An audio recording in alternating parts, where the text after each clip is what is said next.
tarde e boa noite! Estamos começando mais um episódio do podcast Filofofocando. Eu sou Yasmin Costa, estudante do IFNMG Campus Januária, do curso técnico em meio ambiente.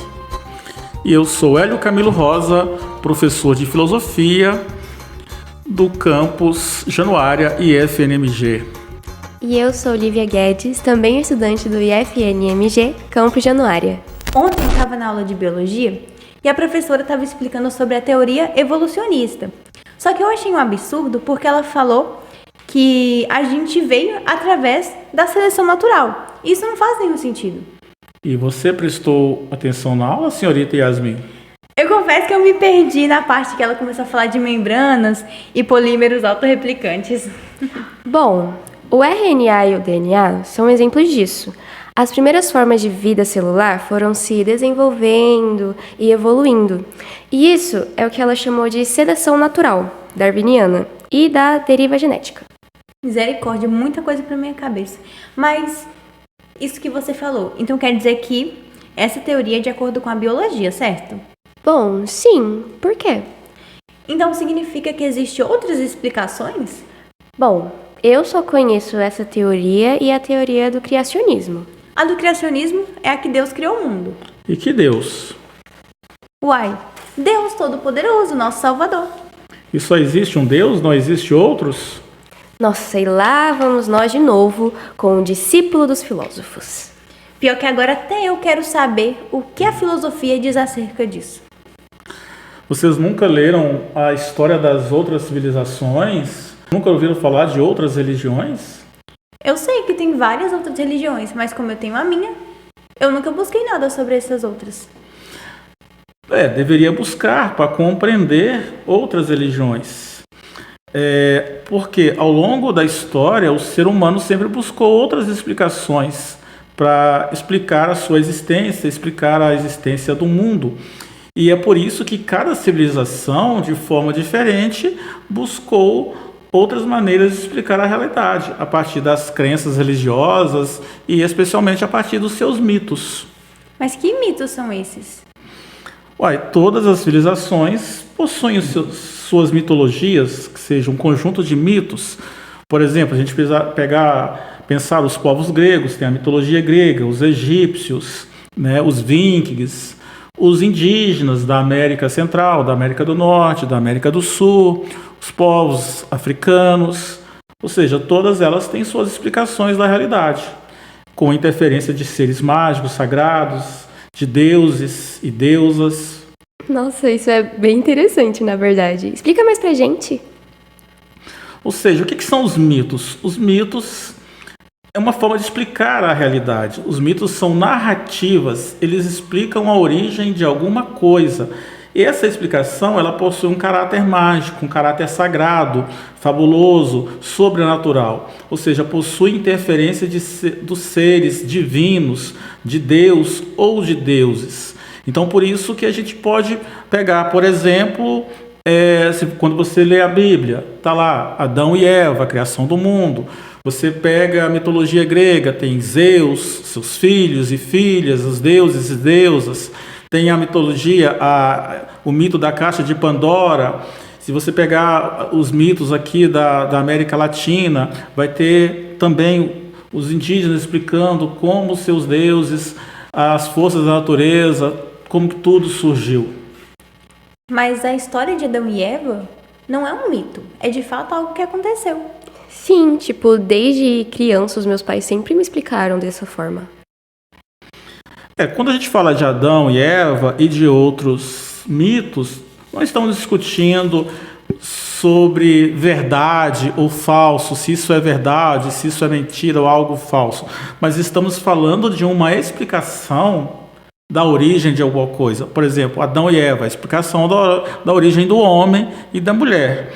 Mas como que você sabe da história de Adão e Eva? Nós sabemos porque está escrito na Bíblia. E onde está escrito na Bíblia?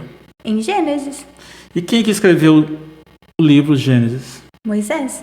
Então me fale um pouquinho sobre Adão e Eva. Nós, desde que somos pequenos, somos ensinados na base da teoria criacionista, que Deus criou o homem ou seja, criou Adão através do barro, que deu sopro de vida, e que de Adão, Deus criou Eva, da costela de Adão. E que teve toda aquela história do fruto proibido que Eva comeu, e que com isso tudo gerou a consequência do pecado original. Eles foram colocados no Jardim do Éden. Sim. E aí Deus recomendou, né, vocês podem usufruir de tudo que existe aqui e não comer apenas do fruto dessa árvore. E aí veio a serpente, induziu Eva, ela comeu um pedaço do fruto, deixou para Adão, e aí a partir daí surgiu o pecado, e eles foram expulsos do paraíso e teve que assumir sua própria dor, o próprio trabalho, e veio todos os pecados. Isso mesmo, né? Isso mesmo. Então, na mitologia grega, a gente tem uma narrativa semelhante. Por exemplo, existia Zeus, os deuses, os titãs, né? E no meio desses titãs tinha 2 titãs, irmãos, Prometeu, o que via adiante, né? O que vê tudo, e Epimeteu, que é seu irmão, é o que vê as coisas depois, né? Com um certo atraso. Para ajudar os homens, né? Prometeu foi o criador dos homens, e para ajudar os homens ele roubou o fogo de Zeus e entregou para os homens. Com o fogo os homens passou a ter poder, né? E Zeus, com raiva disso, resolveu punir Prometeu. Acorrentou ele no alto de um penhasco e todo dia uma ave ia lá, comia seu fígado, à noite seu fígado regenerava. E para castigar os homens, Zeus pediu a Hefesto, que era o deus da mitologia, para criar um ser à imagem e semelhança das deusas. E Hefesto fez, né, na sua oficina, uma mulher.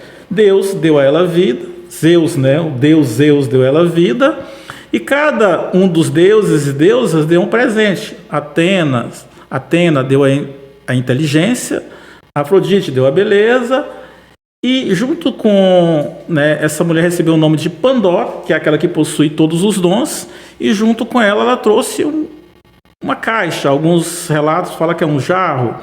E Pandora foi dada de presente a Epimeteu, irmão de Prometeu, que recebeu, felizmente, todo feliz, aquela mulher maravilhosa, linda, né, com todo o conhecimento. E foi recomendado que ela não abrisse a caixa, ou o jarro, né? E, pela curiosidade, eles abriram a caixa. E dali saiu todos os males do mundo, tudo que existe de ruim no mundo. Ela, rapidamente fechando a caixa para não sair mais, trancou só uma coisa lá dentro, que foi a esperança. Por isso que a gente diz, a esperança é a última coisa que morre. Então, não podemos comparar literalmente a história de Eva, né, com a história de Pandora, mas ela possui elementos semelhantes, né? A criação da mulher, o castigo, o pecado, as coisas ruins que existem no mundo. Então, quando a gente fala, né, por exemplo, quando Moisés narra a criação de Adão e Eva, ele não estava presente. Ele recebe essas informações, né, segundo o seu próprio relato, do próprio Deus, que o indica todas as questões, como que tudo foi feito, né, e que como ele deveria seguir e repassar isso aos demais seres humanos, os meros mortais, né? Moisés era um profeta.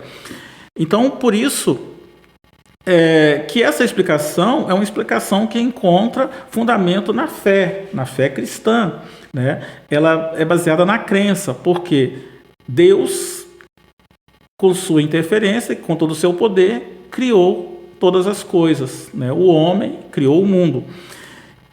E por isso que outras civilizações, outras formas de explicar a realidade, outra forma de explicar. Se você pedir para um indígena explicar como que surgiu o mundo, um indígena Yanomami, ou um povo lá do sudeste asiático explicar como que surgiu, ele vai ter uma outra forma de explicar. Por isso que há outros deuses, né? Alá, Shiva, Vishnu, outras formas de religiosidade no mundo. Ah, sim. Então, as várias civilizações do mundo, cada uma tem a sua crença, e para elas é uma verdade. Então é por isso que nós devemos respeitar a todas, né? Mas eu tenho uma dúvida, Hélio. Como a filosofia explica o surgimento do mundo? Então, eu acredito que a gente tem que ter esse conhecimento, né, primeiramente das religiões, das diversas civilizações, para a gente compreender como que eles lidam com essas questões religiosas, né? Então, não há uma religião, mas várias religiões, né? E a filosofia? Como que a filosofia vai explicar?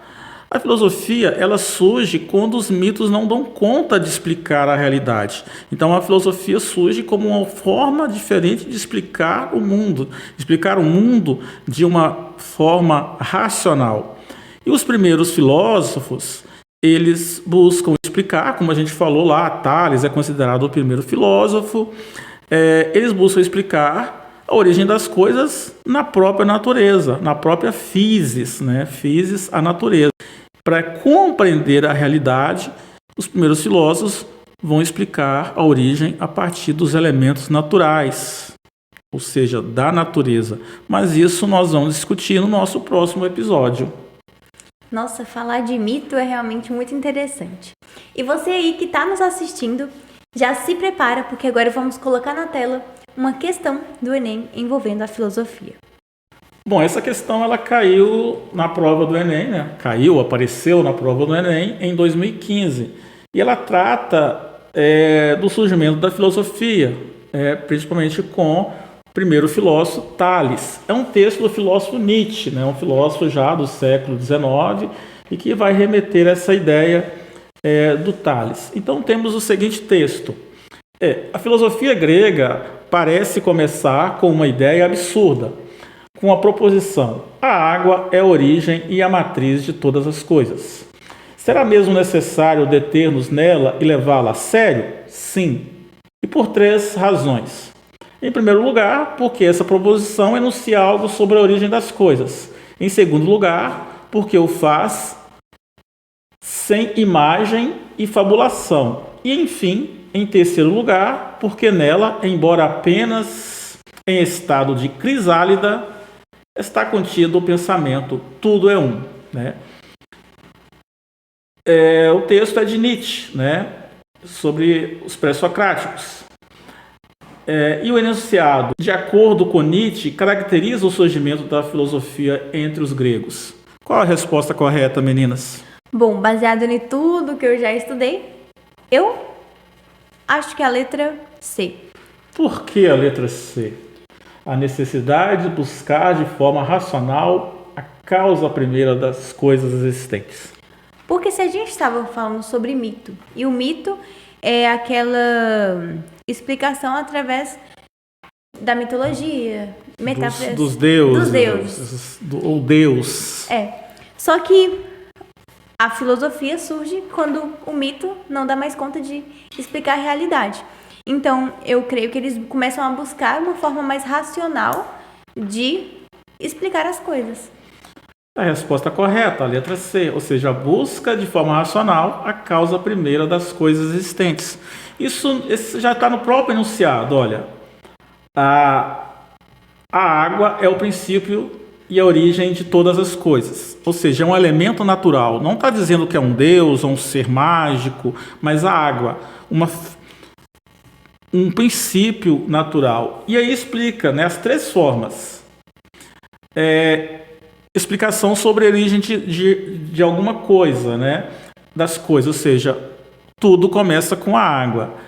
Segundo, não faz essa explicação sem imagem e fabulação, ou seja, não tem nenhuma fábula, não é um ser mágico, nem um deus, nem algo fabuloso, sagrado.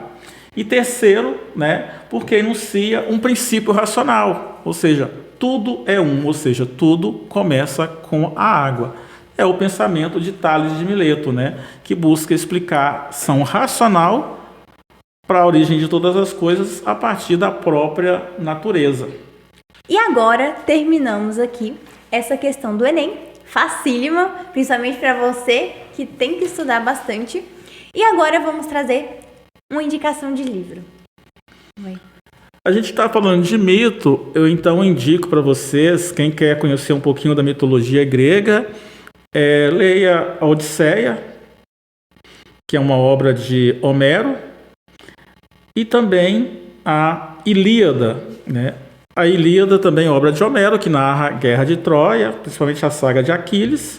E a Odisseia narra o retorno de Ulisses ou Odisseu após a Guerra de Troia. Vocês também podem ler, para ter maior conhecimento, o livro Gênesis da Bíblia, para conhecer a narrativa de Adão e Eva. E também, para um melhor entendimento dos deuses gregos, leia também a Teogonia de Hesíodo. Bom, pessoal, encerramos hoje e o tema hoje foi sobre mito, muito interessante. E você que está nos assistindo, já se inscreve no nosso canal, deixa o seu like, nos segue em nossas redes sociais e até uma próxima. E não se esqueça, filosofia é a sua terapia. Tchau! Bye, bye!